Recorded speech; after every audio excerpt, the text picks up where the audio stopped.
Good morning, Mark Sudduth, HurricaneTrack.com here. I want to take a look at Hurricane Otto, the strongest hurricane for so late in the season in this region.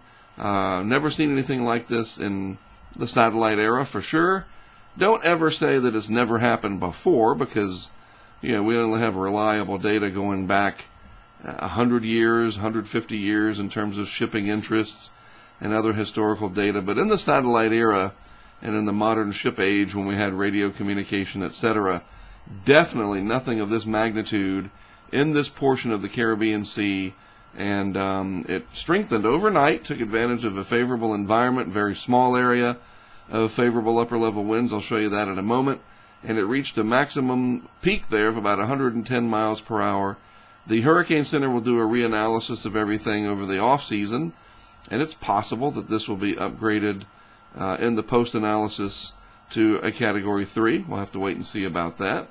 So it'll move through the Nicaraguan area, there we go, and into the eastern Pacific, so probably making landfall just north of San Juan de Nicaragua along the Nicaraguan-Costa Rican border, and then move across the area and into the eastern Pacific over time. It'll retain the name Otto and should die out somewhere over the southeast Pacific, not becoming a problem again for Mexico.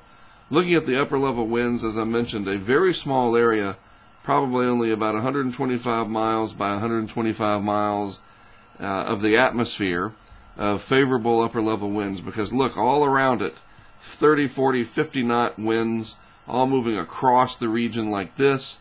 But Otto took advantage of this one area down here where the winds are coming out clockwise, very light in the upper levels. They're fanning out in that anticyclonic fashion with the cyclone underneath, throwing that cloud canopy up into the stratosphere or close to it, and then it fans out. All right, it's just incredible.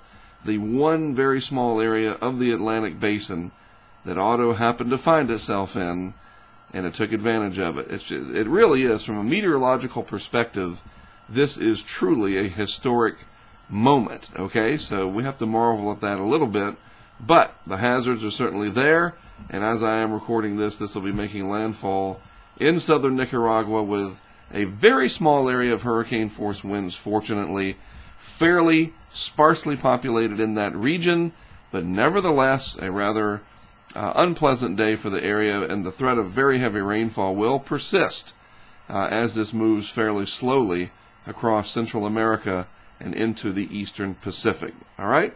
So wish the folks down there the very best of luck. I appreciate all the interaction that I've had with people in Panama and Costa Rica over these last few days, both on the YouTube comments and on Twitter. Hey, let us know how things fared in your area, or if you hear of any damage reports, and I can pass that along on tomorrow's update. That would be great. Have a great rest of your Thanksgiving, your Thursday, whatever you want to call it. I'm enjoying it with my family, and that's what I'm very thankful for. My family, my friends, and the ability to be able to do this job. I appreciate it very much, and I appreciate you tuning in, as always. I am Mark Sudduth for HurricaneTrack.com, and I'll be back one more time for you tomorrow to take a look at what happens with Otto tomorrow.